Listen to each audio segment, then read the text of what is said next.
What's good, people? It's your boy Matt, and we're back. Another episode, Talkin Loud Podcast. Run up those likes. We're trying to hit 100,000 subscribers, man. Smash the like, subscribe. But if you guys wanted some of those fire genetics, definitely join up with the ICANN VIP Bean Club, man. Things are popping. Fire genetics are going out to VIPs all the time. So if you guys want to get those mailboxes burnt down, definitely hit that link in the description below. Join up with the ICANN VIP Bean Club, fam. And yo, that Qual Tips germination booster is what you guys need if you guys are popping beans, man. So definitely use this, and you guys will stop losing seeds, man. I know it sucks when you lose those new fire genetics, and I don't want you guys to. So hit that discount code ICANNTHC, grab some of that Qual Tips germination booster, join up with the ICANN VIP Bean Club, and you guys won't regret it, fam. I promise you. Appreciate y'all. We're about to take it back.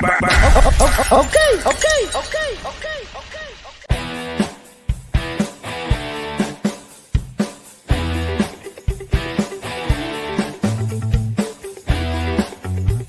Oh my God! Goodness. Are we good now? Are we good now? See, that's why we always got to do the mic check, audio check, man. Oh man, Okay. Chris is great though. It's great. It's great that we're able to just hang out and kick this shit regardless, bro. Okay. Man, right on, people. We got it. We're good.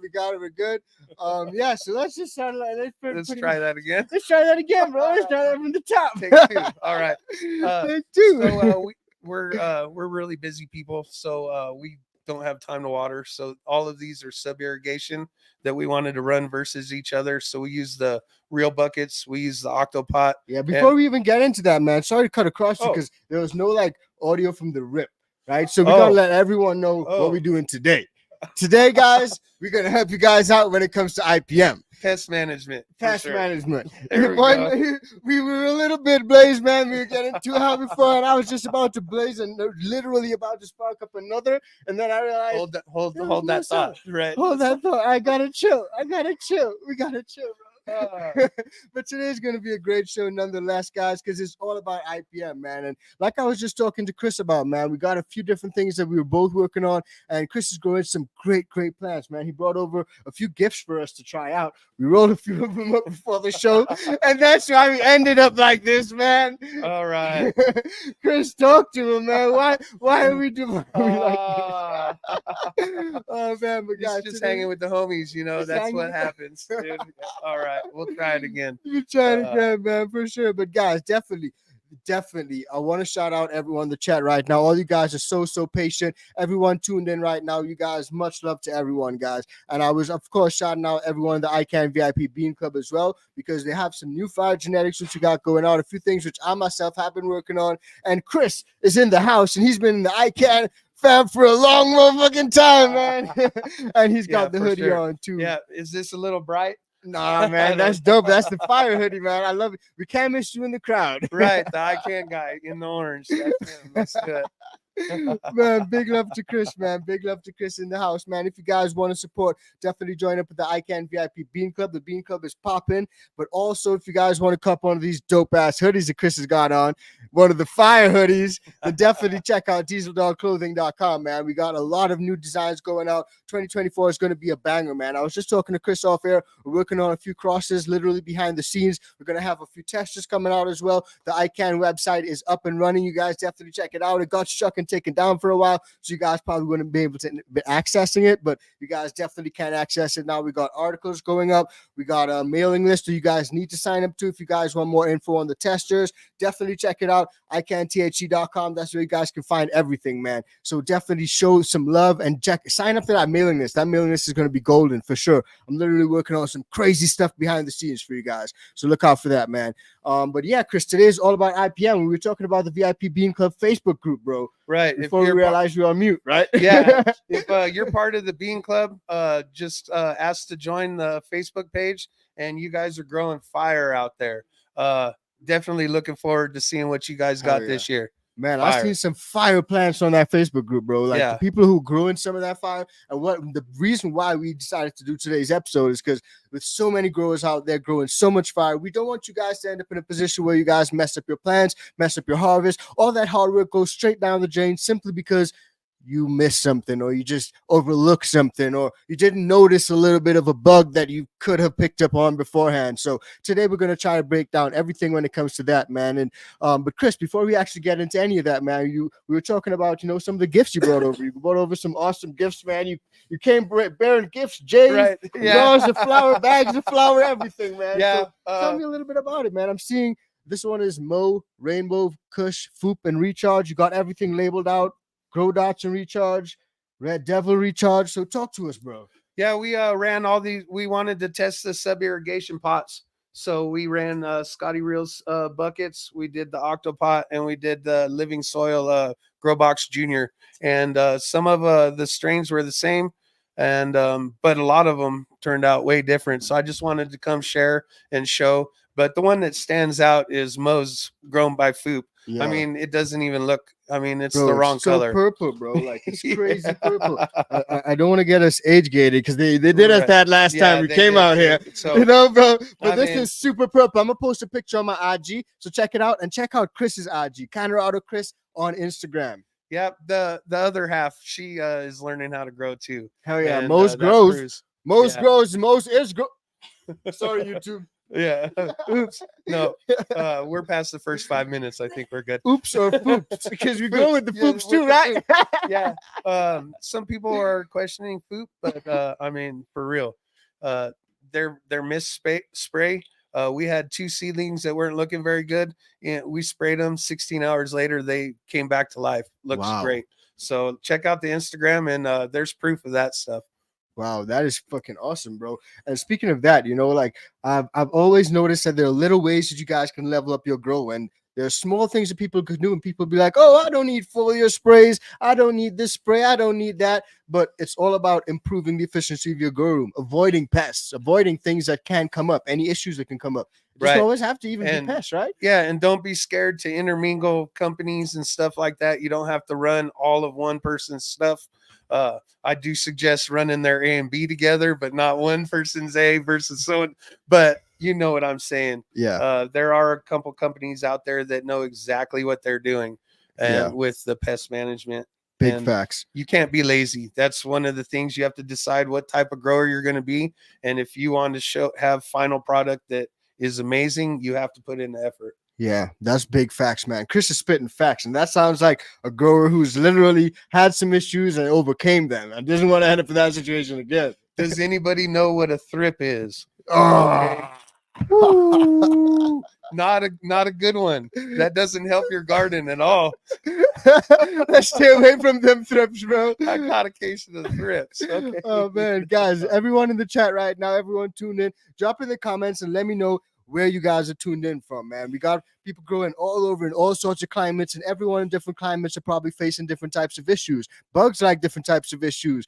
Powdery mildew and stuff like that likes different types of issues. So shout out to everyone in the chat. Let me know where you guys are tuned in from. I'm seeing Kaz Gnome, Garden Gnome already says thrips are super bad here in Texas.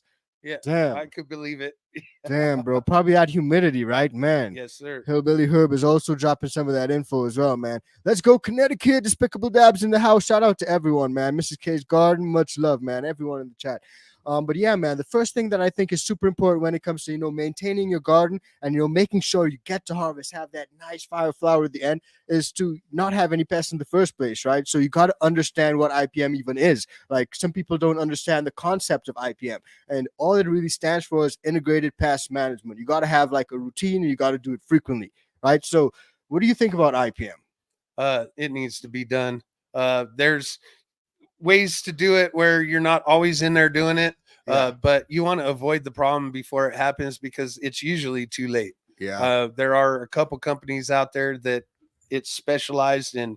Once you identify what the problem is, you can usually take care of it. Yeah. But we risk a lot because our plants go from veg to flower, and if you catch it in the flower, it's way harder, or you might as well just cut it down and start over. Yeah, that's a great point. And you raised like a couple good things there. You know, it's something that you got to do first of all, no matter what level of grower you're at. You know, if your IPM routine is dialed in, you're very less likely to have pests. You know, you got to have early prevention. And I think that's something that you sort of touched on there, and we can probably expand on. Early detection, man. You got to detect stuff early. You got to be in there with your ladies, always looking around, seeing what happens, because sometimes those pests are super small. It's like it's just a little thing. You don't notice it until it turns into an infestation. And then you're like, oh my God, like you were just telling me about springtails, and springtails are actually like beneficial insects, but you guys notice like a ton of them, and that could freak anyone out, bro. Yeah, they were floating inside the reservoir. So every time we filled up the reservoir, the little overflow hole,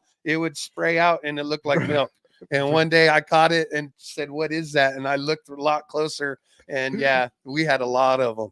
Bro. So no, we don't grow that way anymore either. And that's the thing, you know, like especially with IPM and organic growers. I know a lot of people in the comments right now will be like, springtails are beneficial insects, they're good for the soil, your medium, and all that, and they absolutely are. But if you actually read up on them, you will see that like they can be negatively affecting your soil if they're in like massive batches and shits are going super crazy. So you just want to also keep that in check. Like a lot of organic growers out here as well also know about like the fact that they just don't want to use like pesticides and stuff like that, right? They're already growing organic, so they're cultivating some sort of bacteria already, some sort of bug life, some sort of bacterial life, some microorganism life, like all sort of micro shits going on inside there, bro. Right. So they'll be very specific about what you guys want to do. So when you understand your IPM, that can actually minimize the use of pesticides and stuff like that, right? Right. Or you can get the other creepy crawlers that come and eat everything else up. Oh, yeah. You know, one way or the other. I have noticed that with the living soils that they spent it's a little bit more often. You know, that you're fighting these bugs because you do have the living soil. And if one thing does get out of whack, then it can create other problems. Yeah.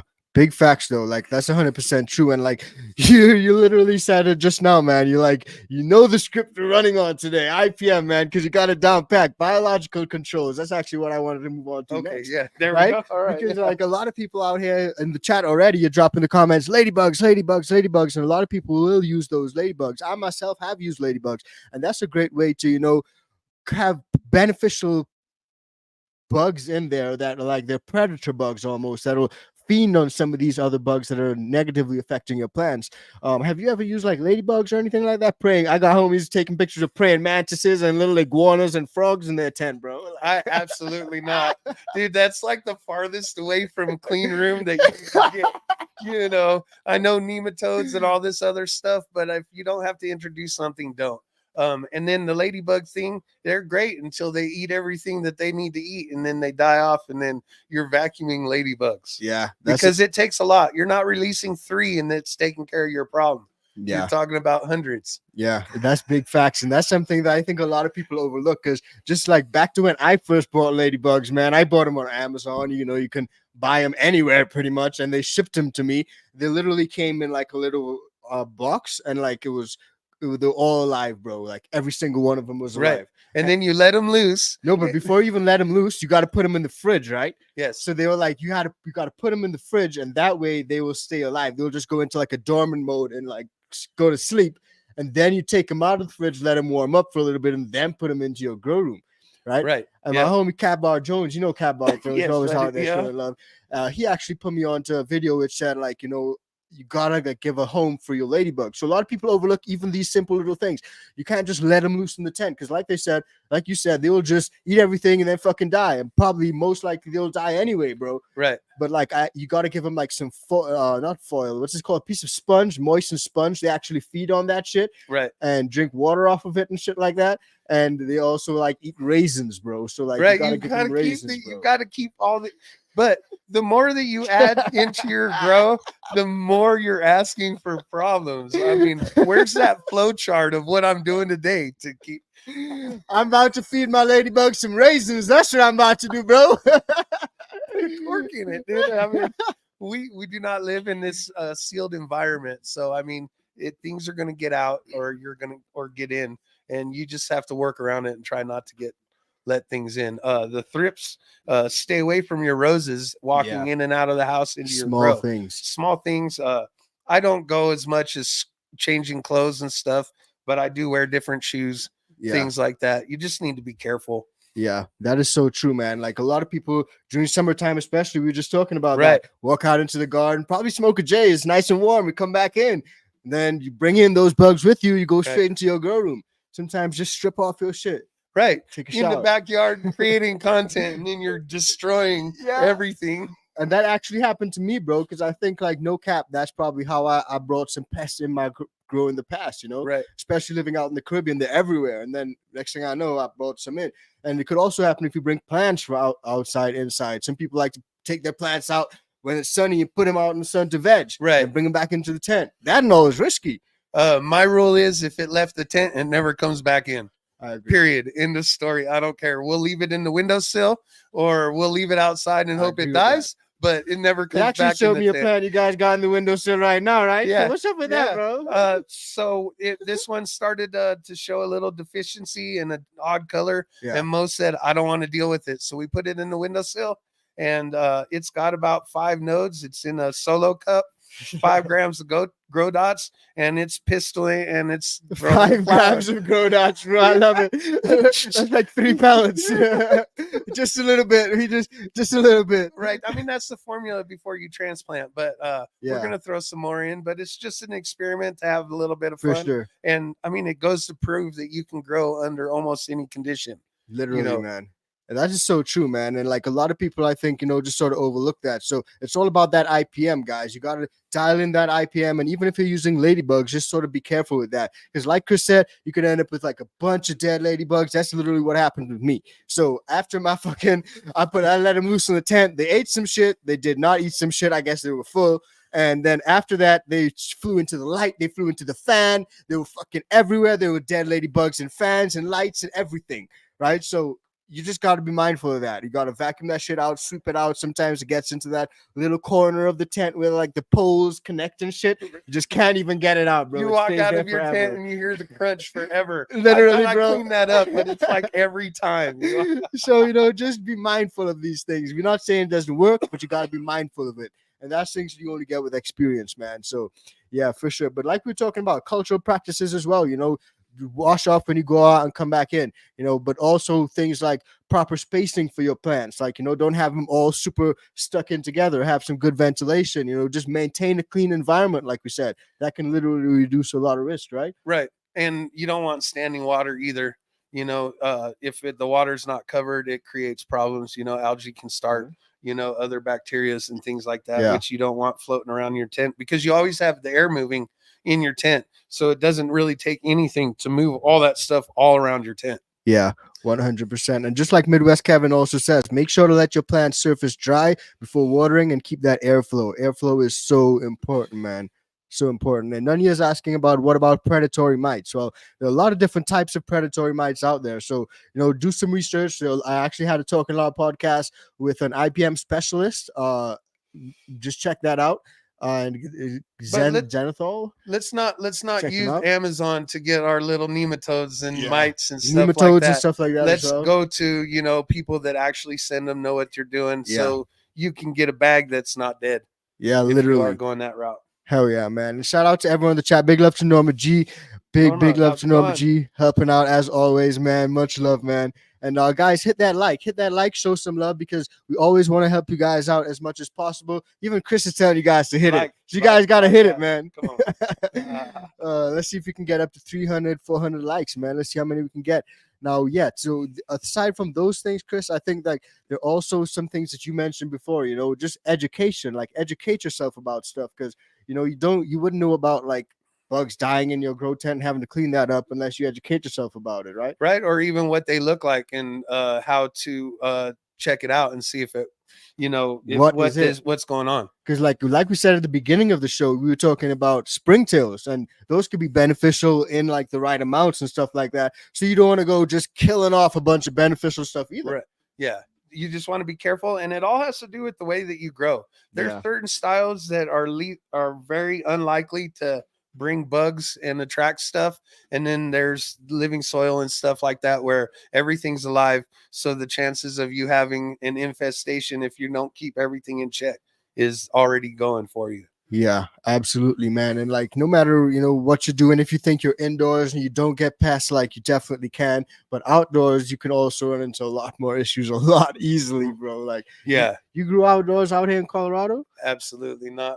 It's risky, right? Yeah, the law, just because the way it is Yeah. here, you know, You don't want any of that light shining on you either, right? no, Yeah. no, I mean, no. Yeah, I I- grew outdoors in the Caribbean, man, and it was like a shared compound sort of thing in the back where there was Right. like a pool and everything. And I had my outdoor plant out there, and in flower, like it just started to reek the entire fucking area, bro. It was crazy, and people literally walking past. And like once I was just home chilling, and someone came and knocked on the door, bro. Like literally knocked on my back door, and was like, "Hey, is this your plant? Like it smells so good. What are you feeding it?" I'm Oh like, no. I'm not even gonna answer Right. that question. I'm like, I don't know. I don't know. I just give it water. Yeah, I mean, I'm looking at if I'm going to grow outdoors, I'm looking to join the 10-pound club.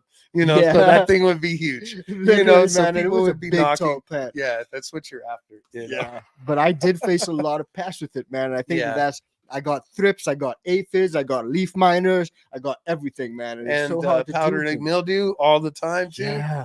And out there in the Caribbean is super humid. So, like, depending on where you guys are at tapped in Right. right now, it may be super humid. I know probably down like Florida, Texas is probably a lot more humid than somewhere like Colorado. Right. But you can use the foliar sprays outdoors too. Yeah. And for just sure. hope that the leaves soak it up and things learn to stay away from it. I hope. Yeah. But I'm not a specialist on outdoors. Yeah. Same. I ran it a few times, but like I'm much prefer the indoors and the control and stuff that you can get, man. So it's all about the control. And I think being able to control some of those factors will really help you guys when it comes to, having any issues. But a lot of people as well, Chris, I think that we can probably touch on is that a lot of people like, sharing genetics, that is an awesome thing, but you can also bring in things from clones, stuff like cuttings, like people out at events and stuff selling a bunch of cuttings. I seen them have like 10, 15, 20 cuttings per table out on like Canafest and stuff like that. And you don't know what you're getting with these cuttings. So you got to quarantine that bitch. Yeah. So there's one person that I'll get a clone from, JR Token. Yeah. And JR. that's the only person that I'll bring a clone in from. Otherwise, precautions. Yeah. Have it stand alone, watch it for a week or two, and then bring it into the fold. You'd hate to bring in a clone to wreck your whole operation that you've got going on. Yeah. Because it all spreads. Yeah, for sure, man. And like, you don't want that shit to spread. That shit will spread. Words of advice. That shit will spread real fast, man. Big ups to everyone as well in the chat, man. I've seen so many great questions, man. Like one question that came in actually from Reginald the mechanic. Shout out to Reginald in the house. What house plants can you put in a grow tent that will repel spider mites? So that's actually a great thing that I did want to touch on as well, because some people, I myself, tried companion planting. Right. You got some plants in there that sort of repel other bugs, like some plants like mint and stuff like that tend to repel other bugs. Is marigold one of them? Yeah. I think. Yeah. I mean, I've read a couple of them. I've never done it, but we are growing garlic side by side with some plants, and we'll see what that does maybe. Oh man, but I'm just trying to figure out what plants actually repel spider mites right now. But I know that like there's a lot of different plants out there, and you should definitely look into companion planting. If you got a little space to add some extra stuff into your tent, what they actually do is like they may attract beneficial insects as well, and like those beneficial insects may get rid of some of those other ones. But if your tent is sealed off, I'm not 100% sure how effective that form of companion planting would be. So there are a couple of them that you can put in there, and if you see stuff on that plant, then you know that you have them inside your tent. They are attracted, so it's like an early warning thing. Like a it sign. gets attracted to that one, and you're like, oh, it's in my tent. It's not on my plants yet. So what do I have to do to save it? Yeah, I got you.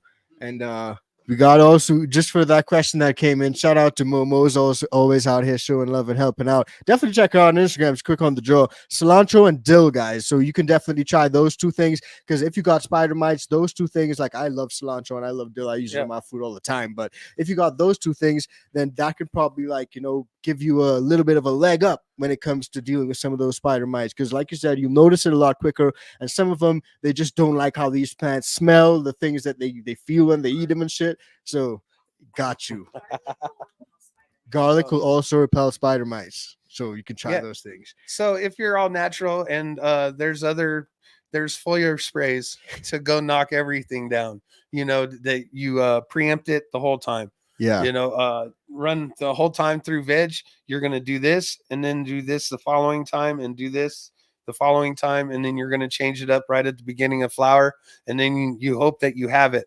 Yeah, absolutely, man. And like Bar Jones says, you don't want to make the environment for those bugs. So I'm seeing a lot of comments coming in the chat, like lower temps can help. Like just dial in your environment. Like if things get too warm, too humid, too moist, this is when all these problems can occur. Like it can start off innocently, and all of a sudden, like because your environment is like perpetuating the shit, they're just like reproducing, and like you Right. got a big infestation a lot faster now. Yeah, and you don't want any standing air. And with the way that we grow, there's 3 levels inside of a tent or Yeah. inside of a room. You've got below the canopy, you've got right above your canopy, and then you've got a little higher up. All these microclimates can make problems too. You don't want standing air, so definitely make sure that you're got that air movement, air exchange. Big facts, man. And standing air is a great one as well, because like that is something that I've found problems with. Not only do your plants like not hold up the flower when they get to flower because they just got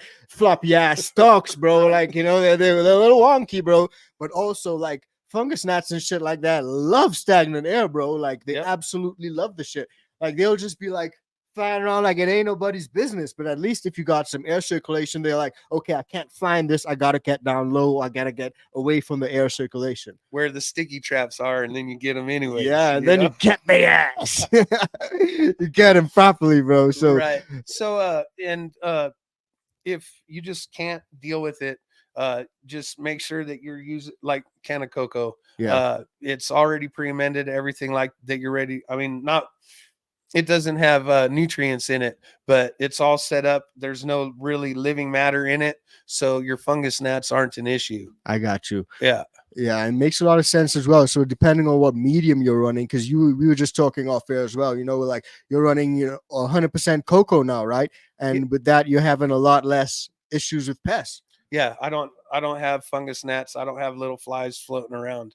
And because we use the sub-irrigation pots, the top inch of my pots are dry anyways, so it's not ideal for anything to grow there anyways. Yeah, makes a lot of sense, man, because like those little things can really throw off your grow, man. So many great things coming into the chat, man. You guys are literally, the chat's popping off, man. Much love to you guys. Everyone smash that like. Almost 300 people, man. We gotta hit that like.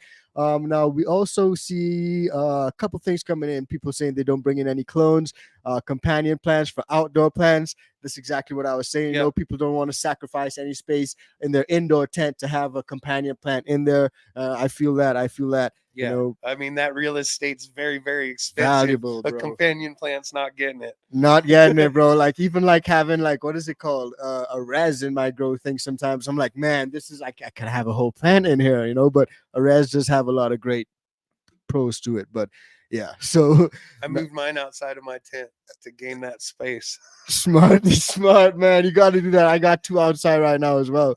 You're smart, bro. Now, yeah, I also did want to touch on another thing, man, because like record keeping, like when you run into these issues, like I spoke on this on the show with Grambo, like when you run into these issues, bro, make a note of what you did that was successful. Because me, when I ran into issues back in the Caribbean, and even to this day, bro, like I try a bunch of different shits. Some shits people say work, some shits doesn't work. Like people in the chat right now, I've seen where is it? I seen Diatomaceous Earth, right? DE, and that's a great thing. So shout out to Jason West. He says guarantee a clean room that makes for happier plants, better pest protection as well. Dr. Castile soap and Diatomaceous Earth. So the point of IPM is having a bunch of different things mixed in there. And for me, like Diatomaceous Earth is one of those things that I heard a lot about when I first started off growing. I was like, yeah, those bugs will land on this, and it was like little pieces of glass, and it'll fuck them up and all that sort of stuff. Like it was like torture us down there, right? And I was like, yeah, we're gonna kill these bitches, Right. But find a company that you like, and usually they have an integrated system, so you don't have to guess. So you find a company that you like, you trust. They tell you this, and this, and you follow it like a recipe to bake a cake. Yeah. Hey, I'm not a baker, but I can bake a cake if you tell me how to do it. Yeah. So you grit this stuff. Lots of good ones out there. Hell yeah. So that's definitely a good point. So look for something that actually works, because like and to figure out what works from what doesn't work, because there are articles out there on Google as well. Like they were telling me, use dish soap, mix that, or use rubbing alcohol, mix that and spray it down, that get rid of thrips when I had thrips. And Right. that was not working on those thrips, bro, at all. Like I was in there spraying constantly. Like I got to the point I was just dousing fucking rubbing alcohol in my bitches. Right. And that was not helping, bro. No. The only thing with dish soap is it helps to break the surface tension, Yeah. so that something else can be sprayed. Something else. Dish soap's not doing it. Yeah. That's breaking the tension on the leaf, making everything wider. So whatever you have mixed with that dish soap will spread on that leaf. But dish soap by itself, no. Got you. Yeah, makes a lot of sense too, dude. Because like you gotta have like a routine with a bunch of things. Even with that diatomaceous earth, that DE, I was like using that for fungus gnats, and I'm seeing fungus gnats just hanging out on the DE like they on the beach, bro. Like they pulling up chairs and everything, dude. They got coolers, they got beaches, and they just lying there on the sand, bro. And I'm like, well, I'm using this DE, and it's clearly not working on these fungus gnats. So maybe I should try something else. Yeah, And change it up so that they don't get so that they don't get used to it. exactly. And that is something that I did want to touch on as well, man. So you don't want your like plants and these bugs, both of them are like humans in the sense that like they can get used to shit. So if you get used to something, you build up a resistance to it. Right. So if you just keep using one type of thing, like a lot of people use neem oil, some people don't use it, some people use it. But with that, like when you use it constantly, the plants can just build up a resistance to it, and so will the bugs. The bugs will just build up resistance. Right. So what was affecting them a lot before is not affecting them as much. And now they've broken out again. Mm-hmm. And now you got to come up with another Got to solution. figure something out. Yeah. So I always say switch it up a little bit. Like mosquitoes, shit, back in the Caribbean, they intense, bro. And like usually we light like mosquito coils and shit like Right. that, or use a spray. And if I'm just using the same spray, the mosquitoes are coming head on into me now, right? Because they fed up with that shit. They're like, okay, you've been using this for the last few years. Right. We build up a resistance. We coming to bite your ass. Right. But like it's just the same way with any bug, like in plants as well. So Right. switch up what you're doing, like use a few different things. So mix that DE, maybe use some peppermint oil, I see some peppermint sprays and stuff like that. And then you can also try some of the dish soap. Just try a bunch of different things, mix it up and have a routine. That's what IPM is. It's a routine of a bunch of different things, right? Yeah, because the whole idea is to get your growth set up for flower. Yeah. Because once you hit flower, a lot of this stuff that you spray is out the window because you can't get it onto the flower sites. Yeah. There 100%. are a few. We're not going to shout everybody out. Yeah. But there are a few companies out there that have stuff that you can spray pretty late into flower. Yeah, it's true though, because like when you get into flower, that's when things get risky, man. You don't want anything to get sprayed onto your flowers. Nothing at all. Personally, like even if I got like any issues, like I will be super hesitant to spray, man. Spray anything. Like I'm gonna probably just try to get it away, or like if it's super bad, I may just cut down the whole plant. Like I don't know. Like what would you do if you're late in flower and you had an issue and like a lot of bugs, infestation of some type? It's risky, but Yeah. you can say, oh, we're clear here, get it all, everything that you think is clear, and then wipe it all out so that you might have something. It depends on where you're at in flower. If you're at week 9, Yeah. it's like, screw it, cut it down. Yeah. But if you're in like week 6, there's that window.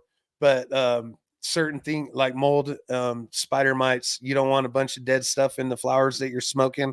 So if you do see infestation, I think you should do the responsible thing, and burn it to hell. Burn it to high heavens, bro. Get rid of that shit. Oh yeah. No, there are also like a lot of things guys can do to, just give your plants that extra boost. And that I'm seeing come up right now. Shout out to Derek Graham, because that's exactly what we're going to move on to next. Things like silica, insect frass. These are great options when it comes to preventing bugs. So have those things built into your routine. Silica is great because like it builds plant cell strength and wall strength and shit like that, gives it that real strength. And a lot of these bugs, they like to pierce into the plant anyway, like whether it's the leaves, the stalks, they pierce into that shit, right? And if they can't get into it, they move on. So Literally, and they're like, can't this is have too the hard, population. I'm gonna go somewhere else. Yeah, for sure. Interesting, man. So you use like any silica or anything like that? We use insect frass. I use 3 3 or 4 tablespoons per gallon when I'm mixing my grow dots in Okay. for my final pot. And bugs just don't like the smell of decay and dying other bugs. So Yeah, I think insect grass is great. Yeah. So I mean, I picked that up from Northern Scrogger. Shout out Northern Scrogger, bro. Yeah, definitely. I'd never heard of it before. He goes, "This stuff stinks to humans. What do you think it is to insects?" Literally, and he's bro. right. You know. Yeah, big facts though. Like insect fast is like, it's like, think of it like this, like those bugs are coming into like a graveyard of other bugs, like decaying dead bodies, and like Right. I'm flying in there and I'm like, yo, bro, all these motherfuckers are dead. Oh, I'm out. guys, we should head out of here. Like a job or something just happened, bro. So they don't want to be part of that at all. Right. But insect fast is a great one for real. Yeah, there's additives that you can put in there to, and sometimes if you want to, you can amend a little bit more insect frass as you get farther down the road, but I've always just mixed it in at the beginning. Yeah, for sure, man. Those are definitely some things that you guys can try, and definitely use a lot of different things. Don't just use one thing. Like, stay away from just using one thing simply because they'll build up that resistance. So if there's one thing you guys learned today about IPM, is that IPM is not just one thing. It's not just a one-stop shop, and you got to switch it up a little bit. Like, personally, I've been using Lost Coast plant therapy. Right. Sometimes I use that, and I switch that up with just my own personal peppermint sprays and stuff that I might find out of my local grocery store. So I just have a little bit of that, and just switch it up. But it's all about doing it constantly so you don't run into issues. Now you mentioned earlier powdery mildew and stuff like that. That's also comes into like IPM, and that's something that can wipe out your entire harvest. Like all your flowers at the end of your harvest, you can be like, oh man, these are all ruined. Like what I thought was good is now not good.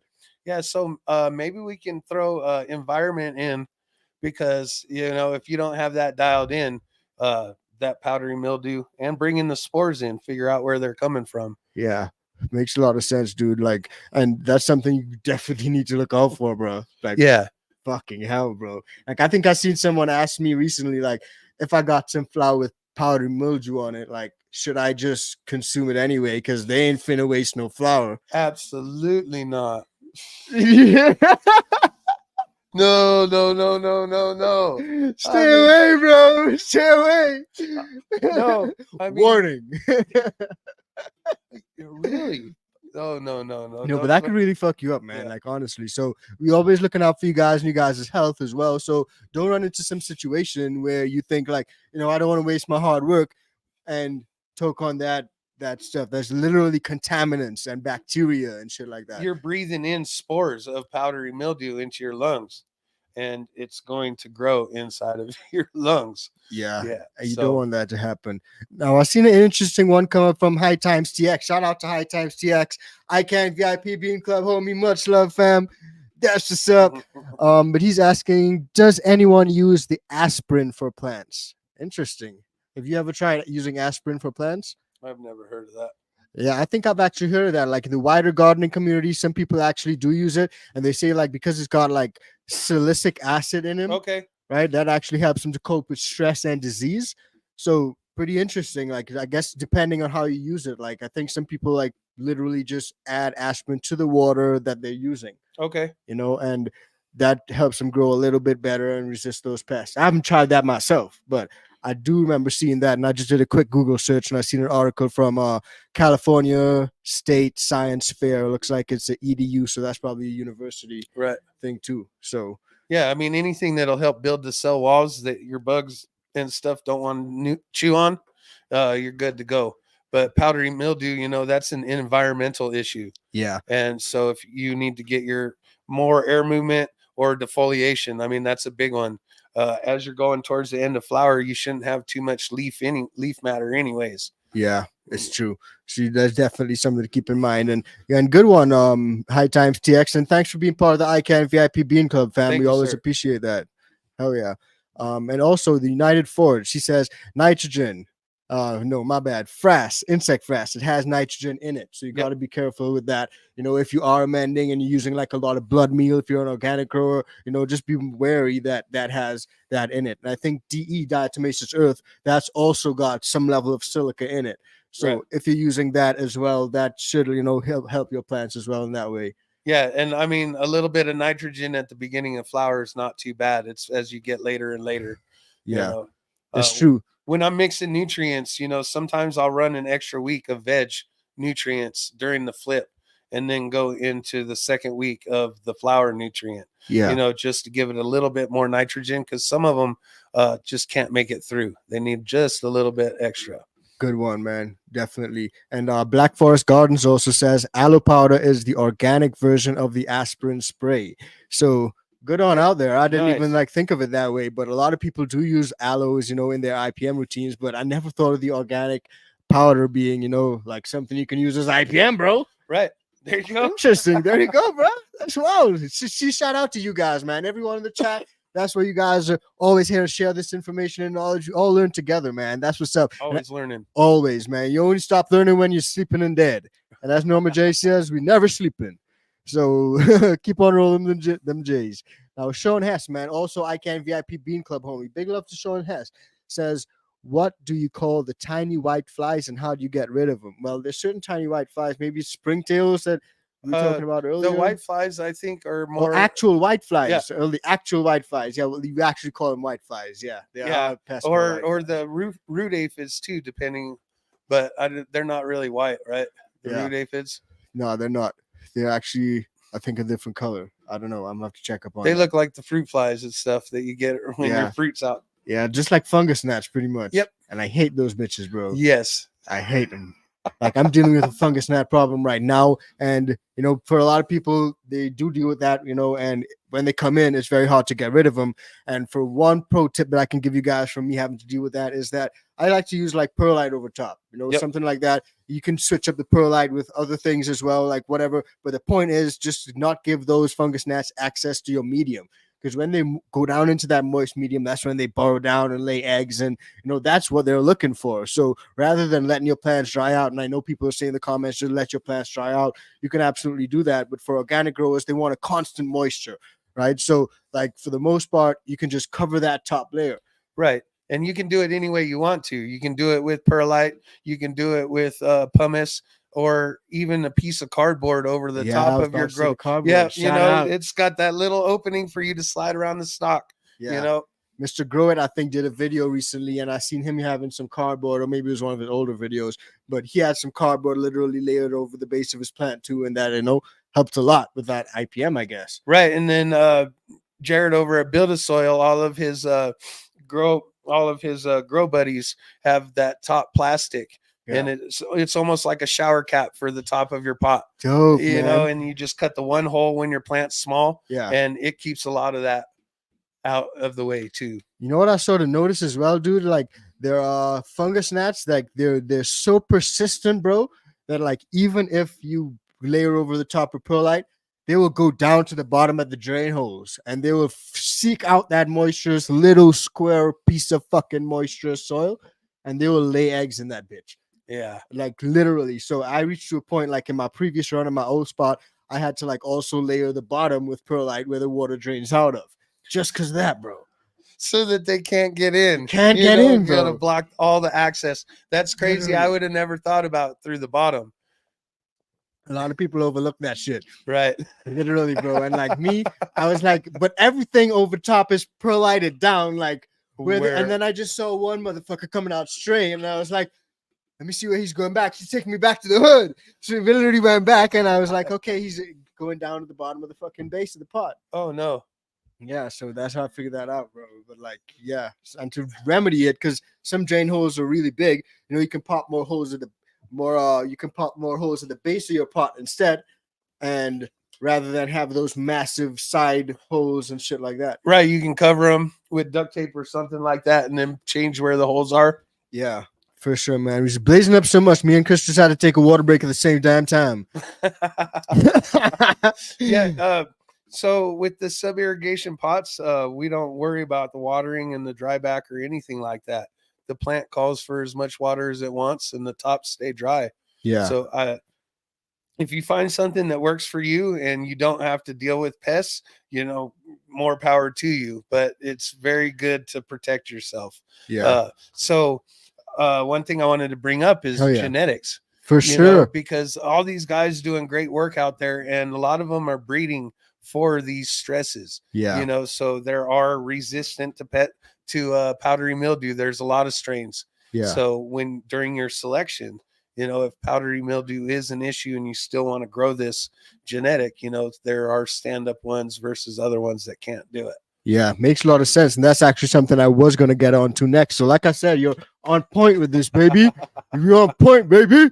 So genetics, man, like you got to like figure out what sort of genetics you want to run, because some genetics are a lot more resistant to certain types of pests, and some genetics just can't take pests at all, bro. No, like they cannot, none, zero, zilch, nada. Yeah, not a fuck. It shuts it all down. Literally, bro. Like it just cannot take it, bro. So you gotta like be careful with that. Pick like certain ones, and that's something I'm doing with some of the crosses that I've been working on. Like I was telling you, I'm looking for like, I'm not just trying to pollen chuck shit. Like I'm trying to look for like robust strains, and I'm actually making like a catalog with stuff that I've been working on for the past few years. And that's a big factor. You gotta look for something that can resist pests, because if it can't stand up to pests, bro, how can you run that? Like the slightest issue will mess that whole thing up. Yeah, so I mean, I don't keep genetics around. I've got too many beans to pop, and I'm so excited. Bean popper, bean popper. I'm so excited for everybody's stuff, and I want to try it. Yeah. So just from one to another, but I'm willing to keep a log, and I have been, about what goes on. So if I do say, hey, this one had pests where my other ones haven't, so maybe to keep a watch out. And people that have been doing this for a while, they know what went wrong. All of these that I brought you had canoe-shaped claw leaves because it got hurt somewhere along the line. Yeah. And we still pushed through and ran it.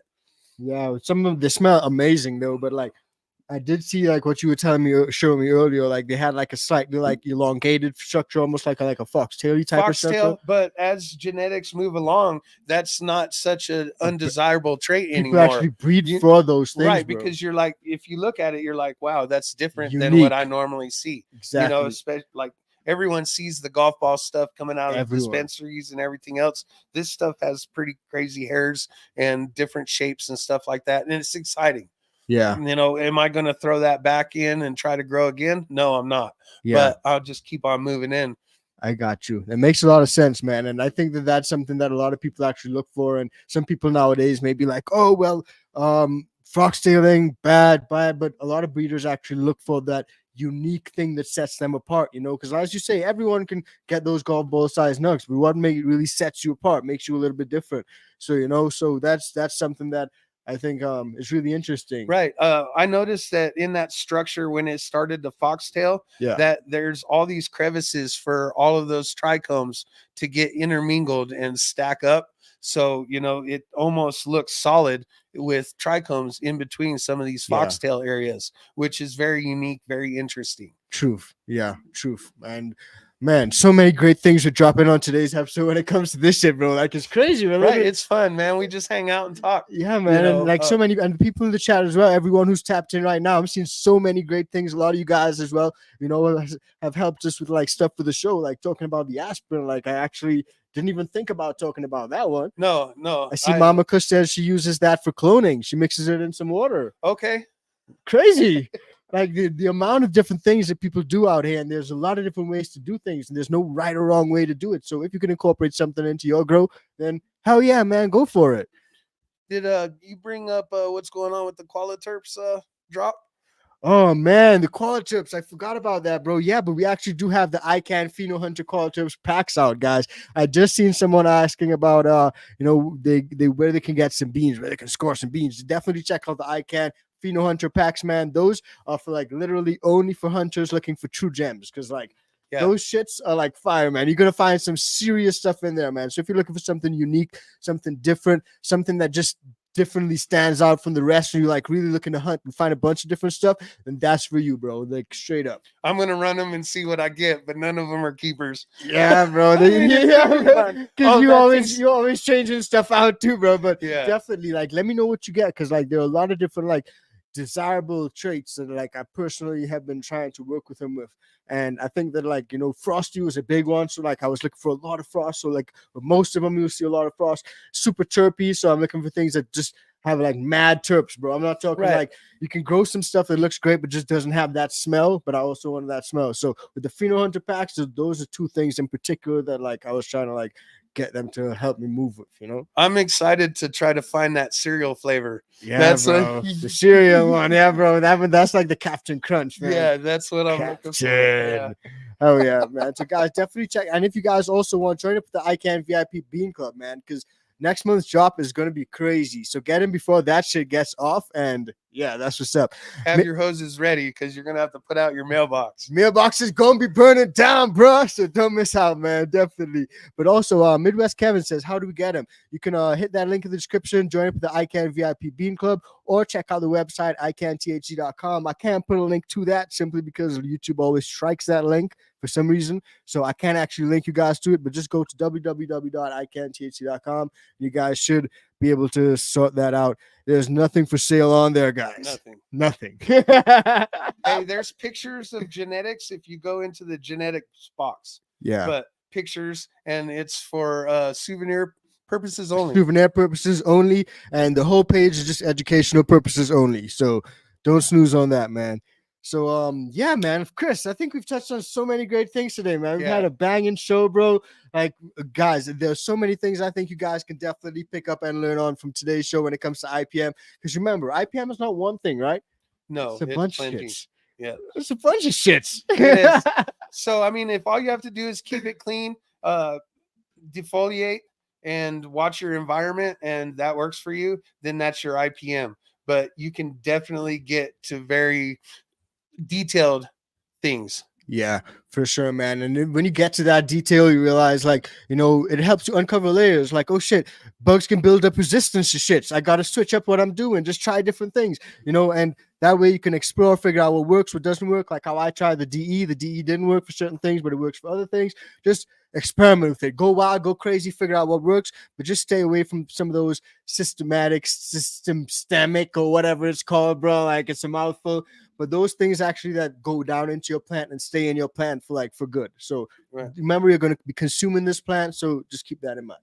Yep. Be careful out there. Oh yeah, man. Be careful out there. Well, before we actually close off, Chris, everyone wants to see where you're growing that fire. You brought over all these jars. You and Mo crushing it, growing over that purple. This is so friggin' purple, bro. So tell them where they can find you and find out where you guys are growing, bro. It's Canarado _Chris on Instagram, and it's Mo Grows Stuff with a Z. Grows Stuff.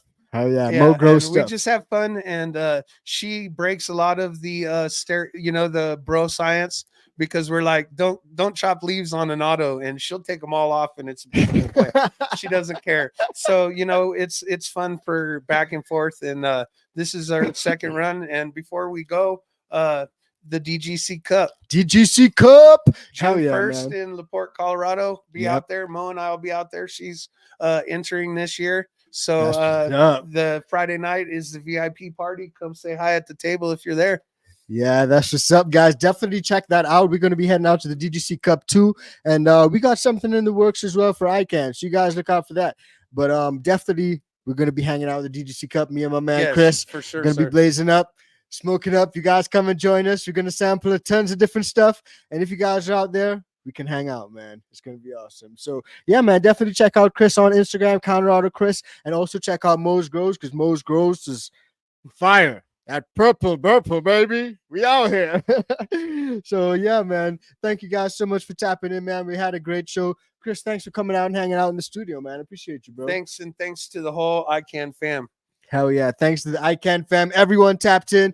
You guys hit that like. But wait, most importantly, don't forget, subscribe, stay high, and we'll see you guys in the next one. Wait, also, stay motherfucking high and stay motherfucking fly. And we'll see you guys in the next one. Peace out. Peace. Oh, man, that's...